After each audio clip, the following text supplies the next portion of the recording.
ମୋ ଉପରେ ହଉଥିବା ମାଡ଼କୁ ଦେଖି ସହିପାରିଲାନି। କେବଳ ମତେ ବଞ୍ଚେଇବା ପାଇଁ ସେ ପୋଲିସ ବାବୁ କଥାରେ ମିଛ ବୟାନ ଦେଇଦେଲା ସିନା। ଏ କଥା ଶୁଣି ସାରିବା ପରେ ଦେଶ ଦୁନିଆ ତାକୁ ଧିକ୍କାର କରୁଥିବ। ମୋ ବୋଉ ତାକୁ ବଞ୍ଚିବାକୁ ଦଉନଥିବ। କୋଉଠି ଥିବ ବିଚାରିତା? କେମିତି ଥିବ ଆଉ କଣ କରୁଥିବ ବିଚାରିତା? ହାଏ, ତମେ ମତେ ଦେଖା କରିବାକୁ ମନେ କରୁଛ? ଦେଖା କରିବା ଲାଭ କରୁ ସାର୍? ତମେ ବୁଝୁନା ଜିତୁ? ବୁଝେଇ ସାରିଛି ସାର୍, ସବୁ ମୁଁ ବୁଝି ସାରିଛି। ଏଇଆ ବୁଝିଛି ଯେ ଏଠି ସତ କହିଲେ ମାଡ଼, ମିଛ କହିଲେ ସାବାସୀ, ଅତ୍ୟାଚାରିତ ହୋଇ ନ୍ୟାୟ ମାଗିଲେ ପୁଣି ଅତ୍ୟାଚାର, ଆଉ ନ୍ୟାୟ ପାଇଁ ଥାନାର ଦ୍ୱାରସ୍ଥ ହେଲେ ଶସ୍ତ୍ର କାରାଦଣ୍ଡ। ବୁଝି ସାରିଛି ସାର୍, ମୁଁ ସବୁ କିଛି ବୁଝି ସାରିଛି। ତଥାପି ତମେ ହାରିଗଲେ ଭୁଲ ହେଇଯିବ।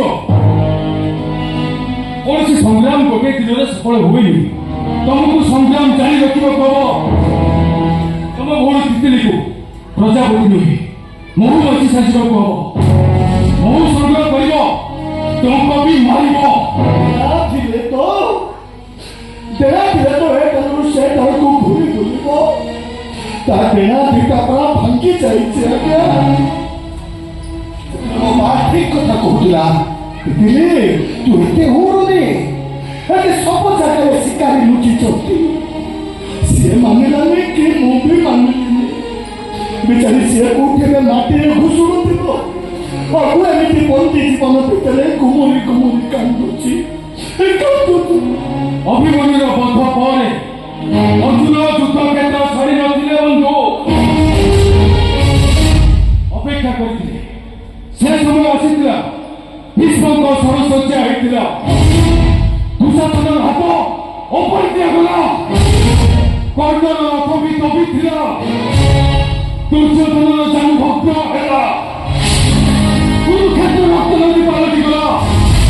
ଜିତିଲା ଧର୍ମ, ହାରିଲା ଧର୍ମ। ବିଜୟ ହେଲେ ପାଣ୍ଡବ, ପରାସ୍ତ ହେଲେ ଶତଭ୍ରତା କୁରୁବଂଶ। ଅପେକ୍ଷା କର ବନ୍ଧୁ, ସବୁର ହିସାବ ହବ ସବୁର।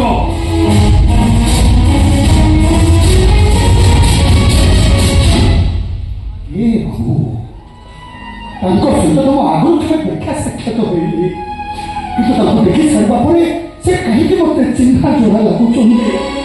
ତାଙ୍କ କଣ୍ଠସ୍ୱର ଶୁଣିଲା ପରେ ମତେ କାହିଁକି ସେ ଚିହ୍ନା ଲାଗୁଛନ୍ତି। କିଏ ବାବୁ, କିଏ?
ତ କଣ୍ଟା ଗୁଡ଼ାକ ଫୁଟି ଯାଉଥିବ। ସେ ରଙ୍ଗର ରଙ୍ଗ ନିହାତି ପାଣିଚିଆ ହେଇଥିବ।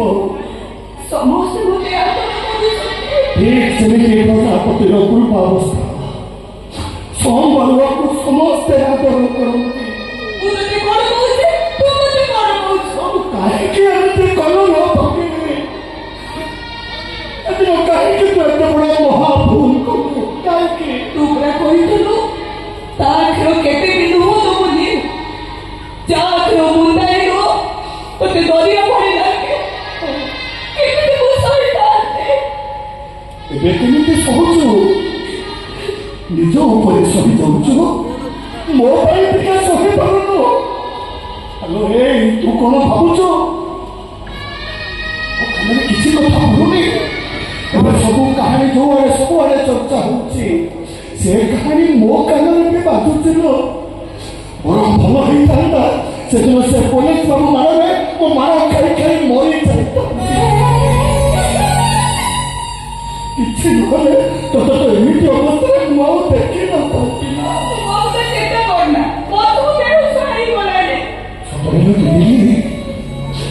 ଆମ ଜୀବନ କାହାଣୀ ଯୋଉ ଲେଖକ ଲେଖିছে ନା, ସେ ନିହାତି ଜଣେ ଦୁଃଖ ପ୍ରିୟ ଲେଖକ ହେଇଥିବ।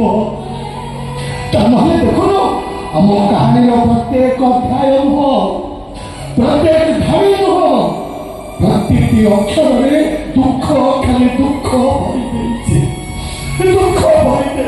ମୋର ଦୁଃଖ ପାଉନି ତ ଭାଇ। ଦୁଃଖ ମୋତେ ଏତେ କତେଇଲାଣି ଯେ ଦେଖିଲେ ସେ ମୋତେ ଡରୁଛି। କେତେ ଆଶା, କେତେ